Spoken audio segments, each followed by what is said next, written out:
¿Alguna vez sentiste que tu vida cristiana es un laberinto? Un día sos salvo por la fe y al otro día te sentís que perdés todo porque fallaste. Un día sos hijo de Dios y al otro día sentís que estás a kilómetros de distancia. El problema no es tu falta de fe, sino la mezcla de conceptos. Estás intentando ganar la redención con esfuerzos que nunca parecen ser suficientes. Hoy te voy a revelar las 5 dimensiones de la gracia, el mapa que Dios usó para salvarte completo, pero no de la misma manera en todo. Comenzamos. La salvación de Dios es tan completa que su gracia nos cubre desde múltiples sentidos. Y si no los diferenciamos, se mezclan conceptos que generan discusiones interminables, culpas innecesarias y una fe inestable. Hoy te presento un mapa con guías sencillas para organizar y comprender las dimensiones que la Biblia distingue al explicar la gracia de Dios. Este video es técnicamente una taxonomía bíblica de la gracia, una clasificación de las diferentes fases redentoras en las 5 dimensiones que distingue la Biblia, con sus efectos y sus tiempos para que no mezclemos categorías. En realidad existen 7 dimensiones. Las 5 que vamos a explicar hoy corresponden a nuestra experiencia presente, aquí y ahora. Pero las 2 últimas son escatológicas, es decir, corresponden al futuro próximo que ocurrirá justo antes de la segunda venida y que las explicaré con más detalle más adelante. Pero igualmente, al final de este video, te voy a revelar cuáles son para no dejarte con la intriga. Y quiero que te grabes una frase clave desde el comienzo. Cristo no tiene 5 o 7 gracias distintas. Tiene una sola gracia que actúa en múltiples dimensiones diferentes. Y con la fe pasa lo mismo. La fe es la respuesta del hombre a la gracia de Dios. No son 5 fes diferentes, sino una sola fe que responde en cada una de las dimensiones, pero no nos adelantemos. Si entiendes esto, de golpe la Biblia deja de parecer contradictoria. Y verás cómo los textos que antes chocaban, ahora encajan. Empecemos con el nombre de las 5 dimensiones y luego pasaré a explicarlas una por una. La primera es la ontológica, relacionada con la esencia misma del ser. La segunda es la jurídica, relacionada con el estatus legal. La tercera dimensión es la de pertenencia, relacionada con la consagración. La cuarta es la de aptitud, relacionada con el acceso. Y la quinta es la moral, relacionada con el carácter. Antes de explicarte cada una de ellas, te quiero decir que para entender esto, es clave, es muy importante el conocimiento de las 4 llaves para salir de la confusión. Babilonia significa confusión, y la confusión nace de la mezcla. Por tanto, para salir de ella es indispensable saber distinguir. Estas llaves separan lo que siglos de tradición han mezclado. Cada llave la iré explicando en el momento que corresponda, y ahora al principio es el momento ideal para mostrarte la primera llave, la llave de la consistencia bíblica, para distinguir sin separar. Una sola gracia, que se manifiesta en múltiples dimensiones, pero conectadas bajo una misma lógica divina. ¿Qué significa esto? Que las dimensiones son distintas entre sí, tienen sus propias reglas y no podemos mezclarlas. Es como el ajedrez y el póker. No puedes tratar de jugar al póker con las reglas del ajedrez, ni hacer jaque mate en una partida de póker. Si mezclas las reglas, todo es confusión. Pero ojo, que no se mezclen no significa que no se relacionen. Las dimensiones están conectadas. Por ejemplo, la justificación y la santificación son distintas, pero ambas son 2 caras de la misma moneda. Aunque funcionen bajo lógicas diferentes, están conectadas y una depende de la otra. Así que la regla de oro es distinguir, pero no separar. Ahora sí, avancemos con la tabla de las 5 dimensiones. Esta tabla muestra cómo Dios opera su gracia con 3 columnas. La acción divina, ¿qué hace Dios en ese plano? El efecto, qué problema resuelve ese acto, y los tipos de categoría, cuál es la naturaleza y la dinámica del cambio que Dios produce. Y hay un principio transversal que quiero que lo grabes. Dios siempre actúa primero. O dicho de otra manera, la diferencia entre las dimensiones no es quién actúa. El que actúa y produce nuestra salvación siempre es Dios. El ser humano no produce nada en la obra de la salvación. Solo puede resistirla o aceptarla. La primera dimensión es la ontológica y afecta la esencia misma de lo que somos. La acción divina aquí es la creación, basada en el diseño.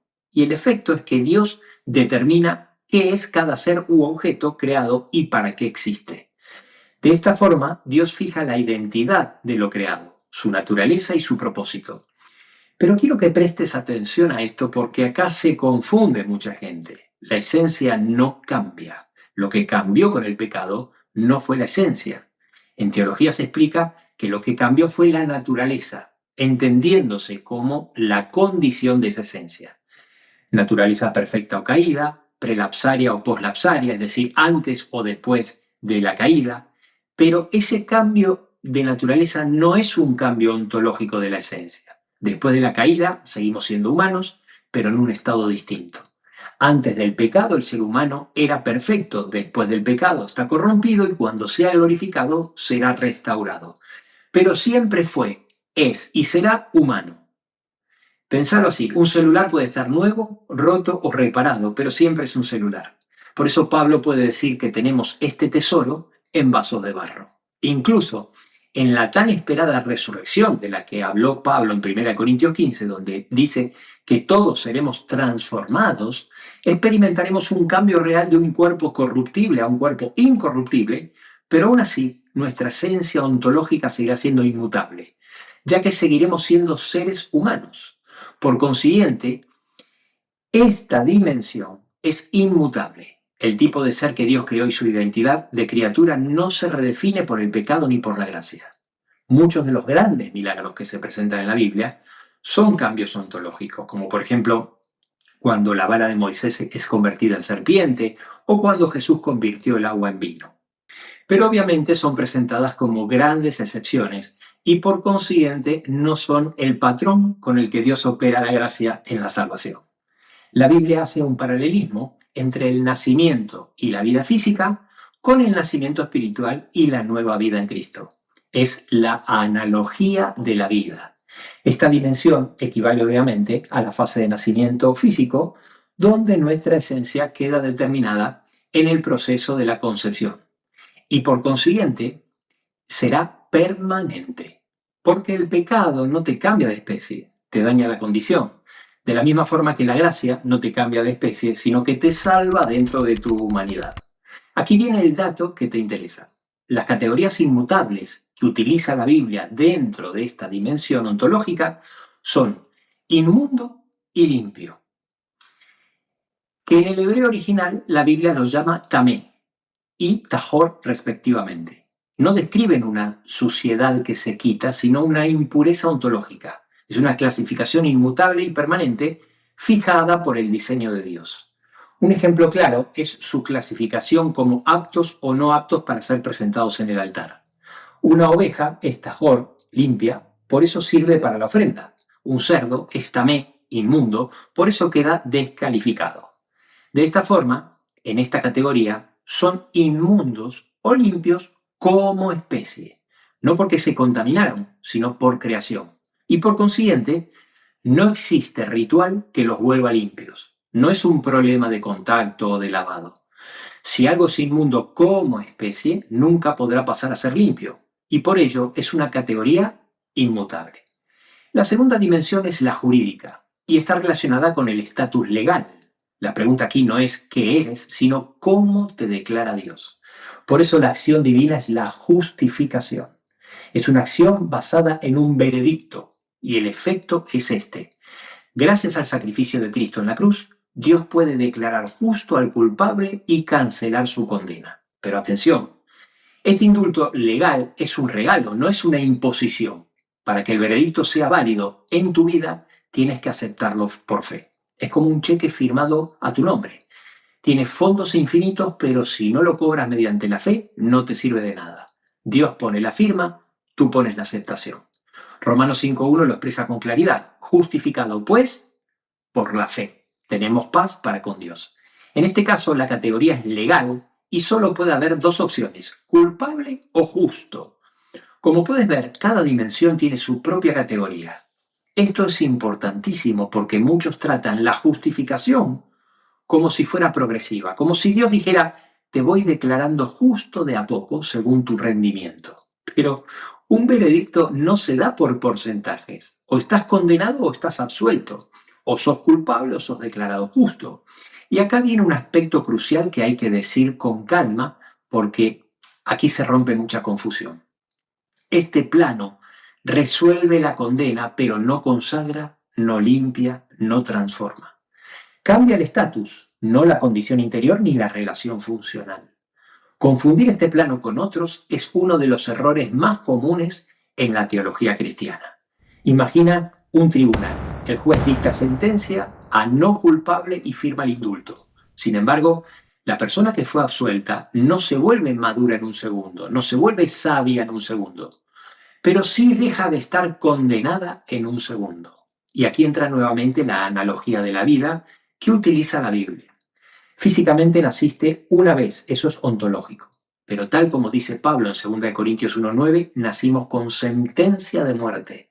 Romanos 6:23 dice que la paga del pecado es muerte. Pero cuando aceptas el sacrificio de Cristo, somos declarados justos para vida eterna. Recibimos el indulto porque tal como dice Romanos 8:1, ninguna condenación hay para los que están en Cristo Jesús. El indulto no significa que el juez ignore tu pecado o que diga que eres inocente. Eso se lo convertiría en un juez injusto. Al contrario, él reconoce tu deuda impagable ante la ley, pero la declara saldada porque Cristo ya la pagó por ti.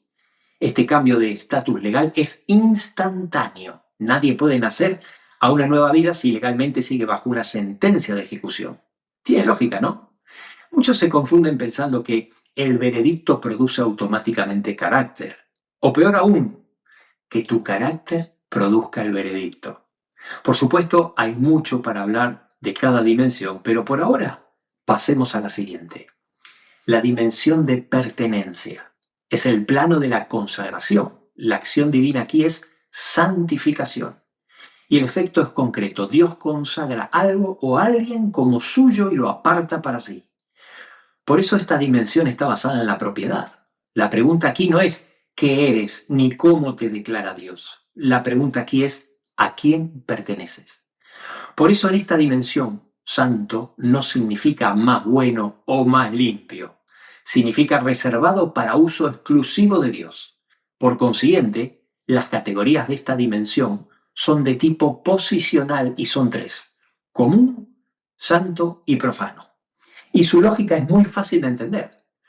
Todo es común a no ser que Dios lo consagre santo. Obviamente solo Dios puede santificar algo o a alguien. Nunca te olvides que todas las dimensiones de la gracia son acciones de Dios. En el plan de salvación, el hombre no produce absolutamente nada, sino que solo responde a la gracia, aceptando y cooperando, pero nunca produce. Por eso, lo que Dios apartó como santo no vuelve a ser común. Lo que Dios consagró para sí, el hombre no lo puede desconsagrar, sino que lo profana. Por eso la tercera categoría es profano. ¿Qué es profanar? Es tratar lo santo como si fuera común.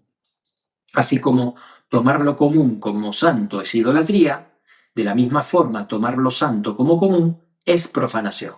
Es un tema apasionante que ya lo veremos más a fondo en el futuro. En definitiva, profanar algo es tomar lo que es propiedad exclusiva de Dios y usarlo para fines ordinarios. Y eso es una grave ofensa. Como puedes ver, cada dimensión de la gracia tiene su propia lógica. Y si no se entienden, todo es confuso.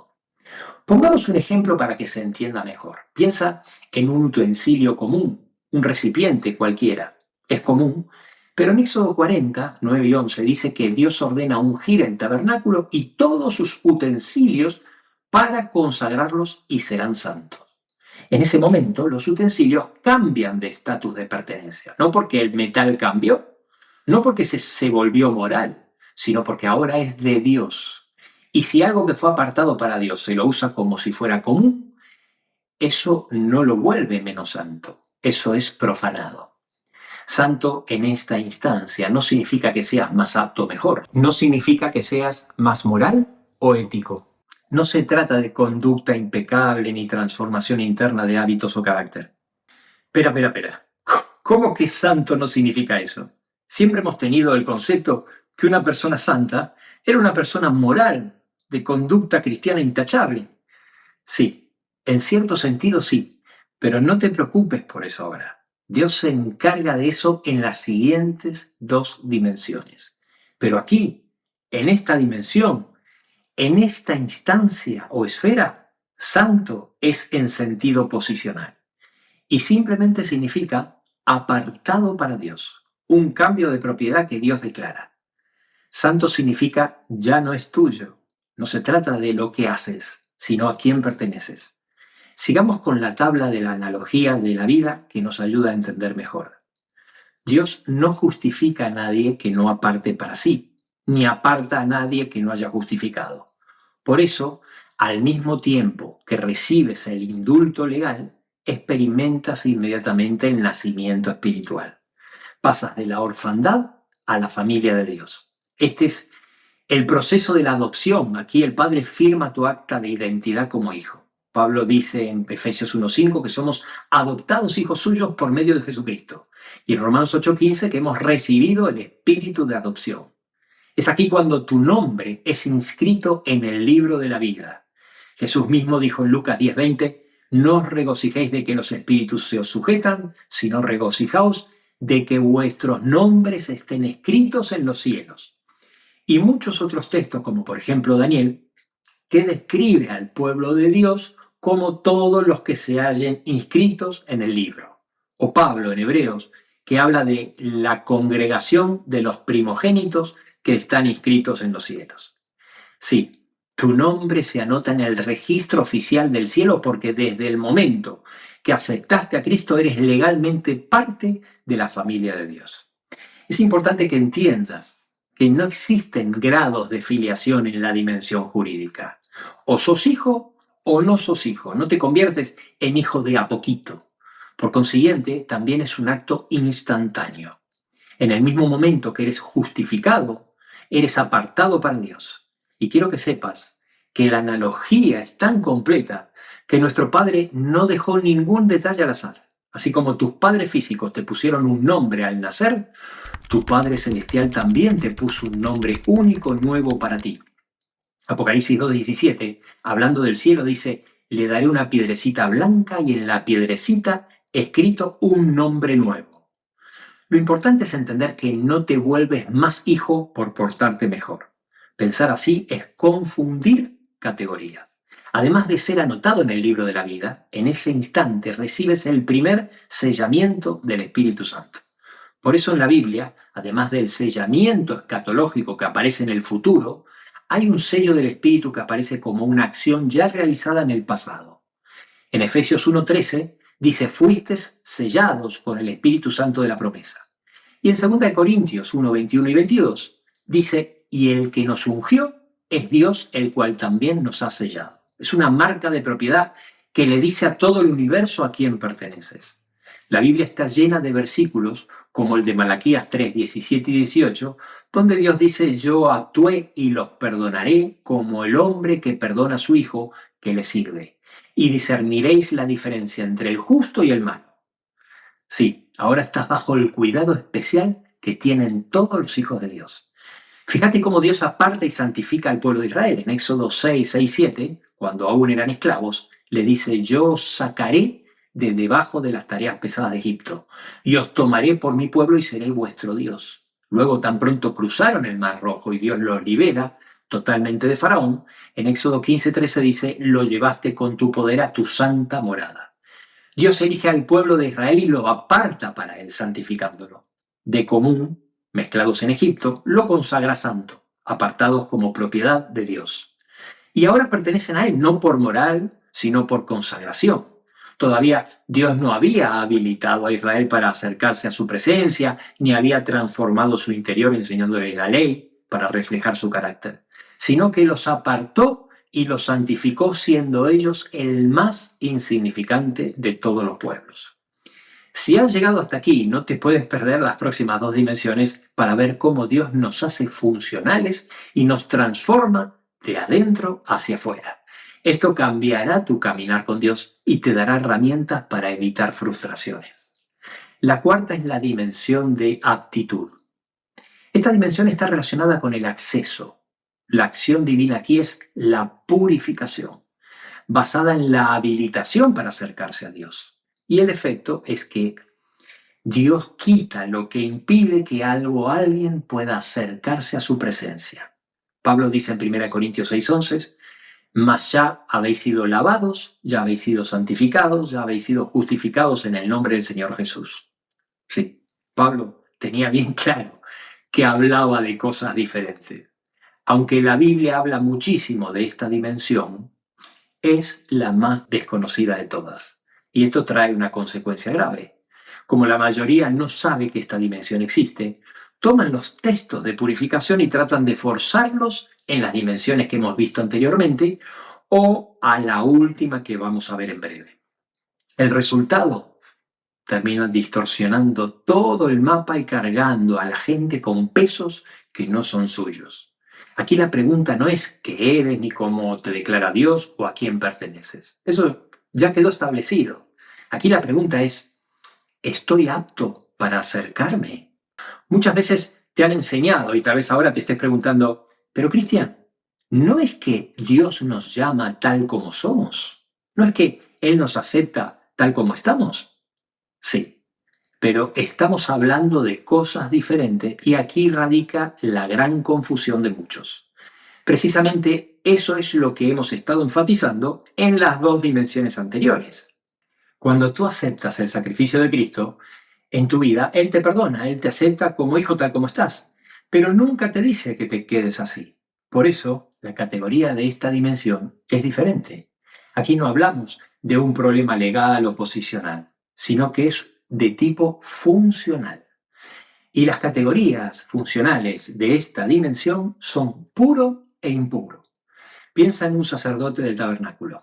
Ontológicamente nació levita. Está en su ADN, por pertenencia, ya fue ungido y consagrado santo. Es propiedad exclusiva de Dios. Pero Éxodo 30 dice que si entra al lugar santo sin lavarse en la fuente, muere. ¿Por qué moriría? No porque dejó de ser levita, ni porque perdió su santa unción. Muere porque aunque es hijo y santo, está funcionalmente sucio. El lavado no lo hace sacerdote, eso ya lo era, lo hace apto. Le da el estado necesario para tener acceso a la cercanía de Dios sin riesgo. Entonces, atención con esto porque resuelve muchos pasajes confusos. La purificación no perdona pecados, no cambia el estatus legal y no santifica. Pensá en la parábola del hijo pródigo. El hijo vuelve a su padre sucio y sin dignidad. El padre podría haberlo rechazado por lo que hizo o mandarlo a bañarse antes de aceptarlo, pero no. Lo abraza, así como está, perdonándolo. Cubre su vergüenza con el vestido representando la justicia de Cristo. Luego le pone el anillo, sello de autoridad como hijo, y le pone calzado digno, restaurando completamente su honor como hijo, no como siervo, quedando habilitado para sentarse a la mesa sin la humillación de su condición anterior. Esto es crucial porque mucha gente confunde purificación con merecimiento, como si Dios dijera, cuando estés suficientemente limpio, recién ahí te perdono o te santifico. No, no. Un hijo puede ser hijo y sin embargo estar lejos o con barreras relacionales. La purificación no te hace más hijo, te hace apto para acercarte sin barreras. En el Antiguo Testamento, para entrar al templo físico, había que purificarse no solo de la contaminación del pecado, sino también de las impurezas naturales. Son las que ocurrían sin culpa, como tocar un muerto, dar a luz o los fluidos corporales. Por eso Dios estableció agentes como el agua, el tiempo, el fuego o sacrificios para restaurar el acceso. Levítico 15:31 es contundente. Así apartaréis de sus impurezas a los hijos de Israel, a fin de que no mueran por haber contaminado mi tabernáculo. El propósito supremo era proteger el acceso a la morada de Dios. Pero hoy ya no dependemos de un edificio de piedra. Nosotros somos el templo espiritual donde mora Dios. Por eso en el nuevo pacto esas impurezas naturales, biológicas o físicas, desaparecieron como barrera. Sin embargo, el pecado sigue siendo el gran obstáculo. Aunque Cristo ya nos redimió legalmente, la práctica del pecado sigue ensuciando nuestra conciencia y levantando una barrera de separación que nos inhabilita funcionalmente para acercarnos a Él. La buena noticia es que Dios también proveyó una solución para esto. Existe una purificación para la conciencia diseñada para que recuperes tu aptitud y puedas volver a acercarte a Él con libertad. ¿En qué consiste esta limpieza de la conciencia? Bueno, eso lo veremos en detalle muy pronto. Por ahora, solo te voy a decir dos cosas. Primero, el Nuevo Testamento habla muchísimo de este asunto. Y segundo, te aseguro que es un tema apasionante y cuando lo entiendas a la luz de la Biblia, te va a encantar. A esta altura seguro que te estás dando cuenta que la gracia tiene múltiples dimensiones porque el pecado genera múltiples problemas. Te condena, te separa, te ensucia, etc. Pero no nos adelantemos, esto lo vas a entender mejor al final del video y verás qué claro queda todo el panorama. Pero sé que al principio no es fácil entender las dimensiones porque tendrás que luchar contra siglos de inercia mental donde siempre se te explicó que lo que te separa de Dios es el pecado moral y la única solución es el perdón jurídico. Pero ese es un esquema que lo mezcla todo. Y explicar las diferentes dimensiones es como tratar de explicarle un nuevo color a alguien que solo ve en blanco y negro. Ahora, presta mucha atención a lo que te voy a decir porque aquí está la llave que va a dejarte salir de la confusión. Las categorías de puro e impuro de esta dimensión son como estado, a diferencia de las categorías de inmundo y limpio que son como especie. Es decir, son totalmente diferentes, no tienen nada que ver. Una habla de impureza por lo que es y la otra de impureza por cómo está. La gran confusión es que en la Biblia estas palabras son polisémicas. No te asustes, te explico. Es muy fácil de entender. Para entender esta categoría funcional debemos ir a la segunda llave de las 4 llaves para salir de la confusión que complementa esta tabla. Es la llave de diseño y contaminación. Esta llave nos sirve para distinguir los dos sentidos de lo limpio, como especie, lo que es, y como estado, cómo está. Resulta ser que en todos los idiomas abundan las palabras polisémicas, son muy comunes. Las palabras polisémicas son las que tienen más de un significado. Es decir, tienen una misma idea raíz, pero pueden usarse en más de un sentido relacionado. Y el sentido correcto suele ser obvio por el contexto. La Biblia está llena de estas palabras. Por ejemplo, la palabra templo. La idea raíz es clara, un lugar asociado a la presencia de Dios.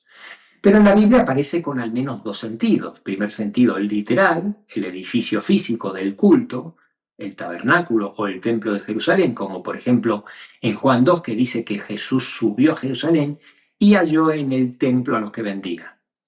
Pero el segundo sentido es el espiritual, los creyentes como morada de Dios. Por ejemplo, en 1 Corintios 3:16, que dice, ¿no sabéis que vosotros sois templo de Dios? En pantalla te dejo algunos ejemplos más de estos casos. En todos los casos el sentido es claro por el contexto. Y esto ocurre en todos los idiomas y por supuesto el hebreo no es una excepción. Ahora bien, la palabra tamé en hebreo también es polisémica. Su idea raíz común es no apto. Pero esa no aptitud se usa en 2 planos distintos. Se usa tanto para la categoría inmutable como para la categoría funcional, pero con diferente sentido. A veces lo suelen traducir como inmundo porque significa no apto como especie. El contexto lo deja claro porque habla de una clasificación inmutable de diseño y no hay rito que lo convierta en apto. Y a veces lo suelen traducir como impuro porque significa no apto como estado. Y en este caso el contexto también lo deja claro porque se trata de una condición reversible. Algo puede contaminarse o purificarse. No dependa solo de la traducción, porque los traductores no siempre son consistentes. Para estar seguro, mira siempre el contexto. Y exactamente lo mismo ocurre con tajor, la cual también es una palabra polisémica cuya idea raíz es apto, pero tiene 2 sentidos según el contexto. Puede ser apto como especie, lo que la traducción suele reflejar como limpio, o apto como estado, lo que suele reflejarse como puro. Ahora entendemos mejor por qué cuando Pedro le dijo, Señor, no solo mis pies, sino también las manos y la cabeza, Jesús le dijo, el que está lavado no necesita sino lavarse los pies, porque Pedro estaba pensando, si la limpieza es buena, entonces cuanto más me laves mejor. Pero Jesús estaba distinguiendo dimensiones de su gracia. Jesús le respondió, el que está lavado no necesita sino lavarse los pies. El que está lavado por el bautismo ya está limpio en el sentido de fondo. Ya fue justificado y recibido. Ya pertenece, ya puede estar en la casa. No necesita empezar de cero cada vez ni probar otra vez que es hijo. Pero entonces necesita lavarse los pies, porque los pies representan el contacto diario con el polvo del camino. No cambia quién sos, pero sí afecta cómo estás. Y si no se quita esa suciedad, se afecta la comunión y el acceso a la mesa. Por eso Jesús dice, no necesitas otro baño, necesitas quitar lo que se te pegó en el camino para poder estar cerca sin barreras.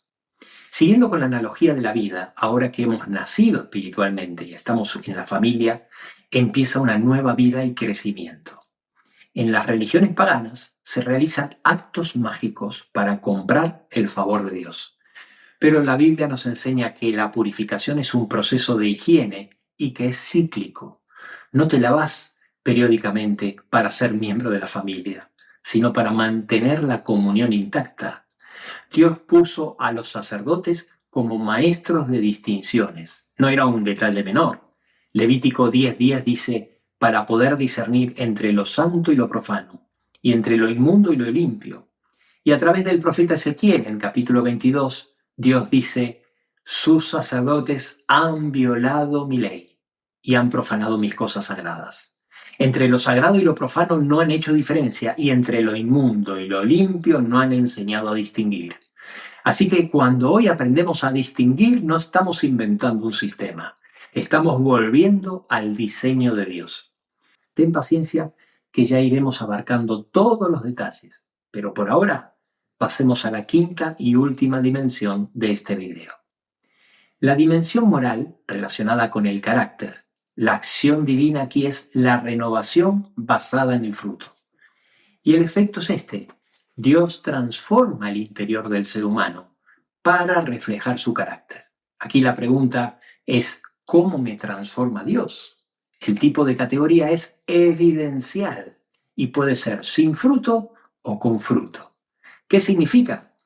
Que de la misma forma que los frutos evidencian que el árbol está sano, esta esfera es simplemente una señal visible de las dimensiones anteriores. Imagínate un auto que se fundió porque perdía agua el radiador. El relojito de la temperatura estaba subiendo, pero el conductor no lo miró. Si lo hubiese visto, habría parado a tiempo. Los frutos en tu vida son como ese relojito, no causan el problema, lo evidencian. El auto no se fundió por culpa del relojito, y vos no te salvas o perdés por tus obras. Los frutos solo indican si estás descuidando tu comunión con la fuente de la vida y si estás tratando lo santo como común. Porque podés estar justificado, apartado para Dios y purificado, y aún así no dar fruto. A esto se refería Jesús en Juan 15:2, cuando dijo intencionalmente, todo pámpano que en mí no lleva fruto, lo quitará. Fíjate bien, dice en mí. Le está hablando a los pámpanos que están conectados a la vid, pero que por algún motivo no están dejando que fluya la vida. El árbol pudo haber crecido, pero si al final ocurre como dice Jesús en Mateo 7:19, si el árbol no da buen fruto, al final es cortado y echado en el fuego. Es normal que este video te genere nuevos interrogantes. No te preocupes. En los próximos videos vamos a profundizar cada dimensión individualmente para que entiendas exactamente cómo opera la gracia de Dios en cada aspecto de tu salvación. De momento aquí tenemos la tabla completa de las 5 dimensiones de la gracia de Dios, cada una de ellas realizadas y producidas por Dios. En el proceso de la salvación, nosotros no producimos nada. Las obras no son la raíz, son el fruto. El fruto no produce vida. Dios, que es la fuente de la vida, produce el fruto.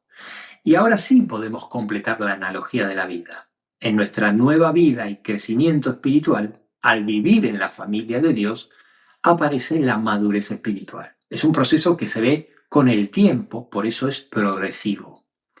Y es precisamente aquí donde muchas explicaciones teológicas se rompen. porque la Biblia tiene varias maneras de hablar de la madurez espiritual y una de ellas es usando el término santificación, que ya hemos visto antes. En la dimensión de pertenencia, santificación es un acto puntual, Dios te aparta para sí. Pero en la dimensión moral, santificación es un proceso, Dios te transforma por dentro y eso se ve con el tiempo. Esta aparente contradicción genera una niebla teológica que impide a muchos avanzar. ¿En qué quedamos? ¿Soy santo porque Dios me apartó o soy santo porque mi carácter está mejorando? Bueno, la respuesta es ambas son correctas, pero no en el mismo plano. Porque resulta ser que la palabra santo en la Biblia también es polisémica. La misma palabra se usa en dos sentidos distintos y el contexto te muestra cuál es. Para salir de esta confusión está la tercera llave que se llama la llave de pertenencia y carácter. Esta llave nos ayuda a distinguir los dos significados de la santidad, como pertenencia, ser de Dios, y como carácter, parecerse a Dios. Acompáñame en la explicación y vas a ver qué fácil de entender. En la Biblia, la raíz de la palabra santo proviene del término hebreo kadosh. La idea raíz es apartar, es decir, separar algo de lo común para Dios, y de esta raíz nacen dos sentidos que desenredan el mapa.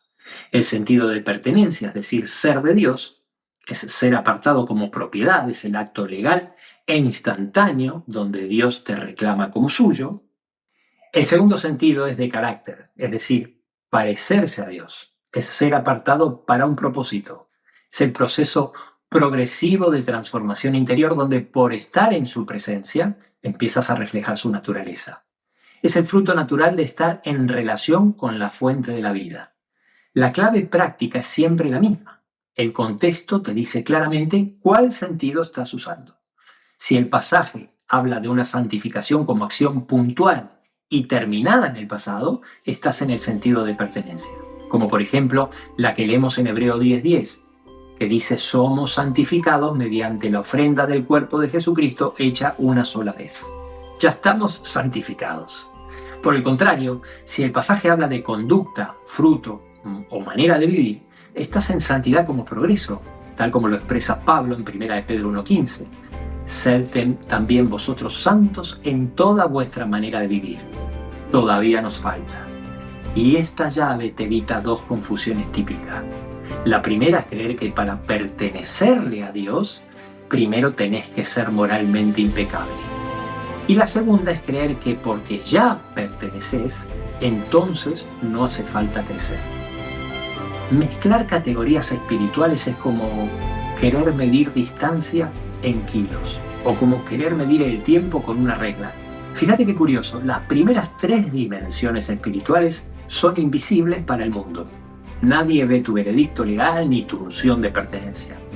Pero la dimensión moral es la única que el mundo ve. La gente no lee tu libro de la vida ni ve el sello del Espíritu Santo, pero lee tu conducta.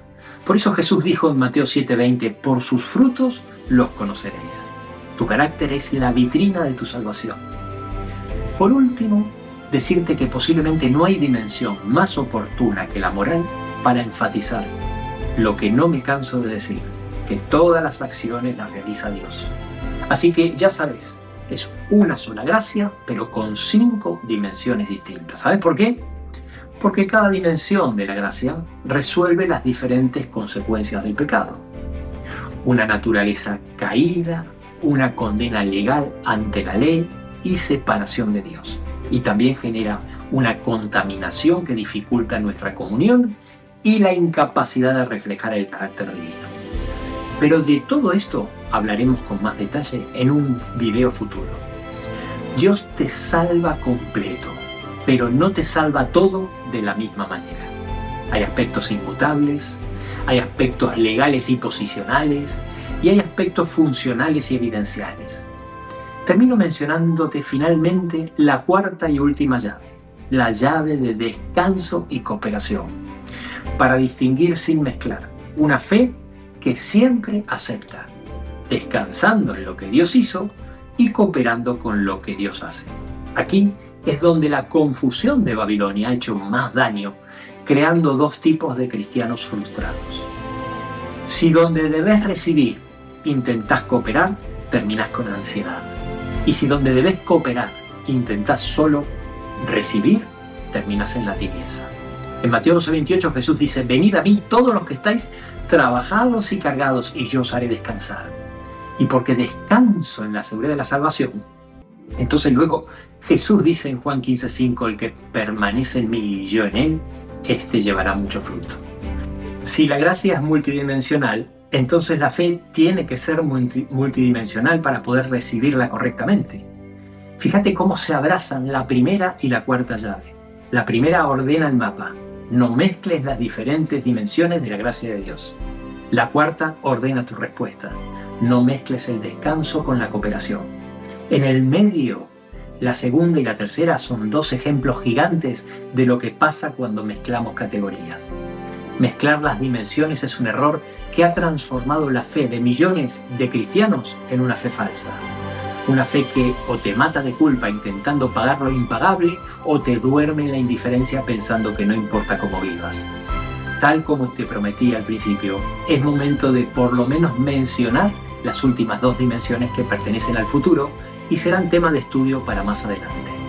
La sexta dimensión es la sentencia relacionada con nuestro destino eterno, y la acción divina es el sellamiento final. Y la séptima dimensión es la consumación que ocurrirá durante la segunda venida, es la redención final, cuyo acto divino es la transformación. Estas dos dimensiones son el sello de oro de la gracia, que completan un rescate extraordinario cuyo diseño es divino y estaremos estudiando por la eternidad.